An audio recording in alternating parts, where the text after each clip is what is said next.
যে কোনো বাজার থেকে, মহল্লা থেকে, রাস্তার আশেপাশে থেকে সিম কার্ড কেনার সময় অবশ্যই সতর্ক হবেন। ভিডিওটি সবার জন্য অনেক বেশি গুরুত্বপূর্ণ, সবাই সম্পূর্ণ দেখেন।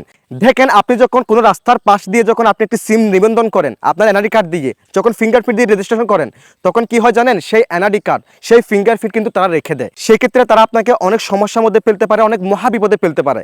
তাই আজকের এই ভিডিওটি সম্পূর্ণ দেখে রাখুন, কী করতে হবে আমি আপনাদেরকে দেখিয়ে দিচ্ছি। তো চলুন কথা না বাড়িয়ে এই ভিডিওটা শুরু করা যাক। নিয়মিত এরকম ইম্পর্টেন্ট ভিডিও পাওয়ার জন্য ফলো করে রাখতে পারেন, যা আপনার অনেক কাজে দিবে।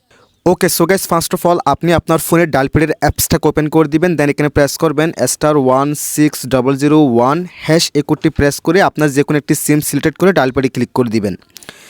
ডায়াল প্যাডে ক্লিক করে দেওয়ার পর দেখেন গাইস এরকম একটি ইন্টারফেস শো হবে এবং এখানে আপনার ন্যাশনাল আইডি কার্ডের লাস্টের 4টা সংখ্যা এখানে দিয়ে দিবেন। সো আমি দিয়ে দিচ্ছি। আপনার ন্যাশনাল এনআইডি কার্ডের লাস্টে 4টা সংখ্যা দেওয়ার পর সেন্ডে ক্লিক করে দিবেন। সেন্ডে ক্লিক করে দেওয়ার পর একটু অপেক্ষা করবেন। আপনি যে সিমে এই কাজটি করবেন সেই সিমে একটি SMS আসবে। আমি এখান থেকে SMS-এর অ্যাপসটাকে ওপেন করে দিলাম। দেন দেখেন একটি SMS এসে গেছে এবং দেখেন আমার ওই আইডি কার্ড দিয়ে আমি কয়টি সিম এখানে রেজিস্ট্রেশন করেছি, কোন নাম্বারগুলো, কোন অপারেটরগুলো আমি রেজিস্ট্রেশন করেছি, সবগুলো এখানে দেখতে পাচ্ছি। যদি আপনি এখানে কোনো নাম্বার দেখেন, কোনো অপারেটর দেখেন যেটা আপনি ইউজ করেন না, সাথে সাথে ওই অপারেটরের সার্ভিস সেন্টার আপনি কল দিয়ে ওই সিমটি বন্ধ করে দিবেন। সেক্ষেত্রে সবাই সতর্ক থাকতে পারবেন। That's it.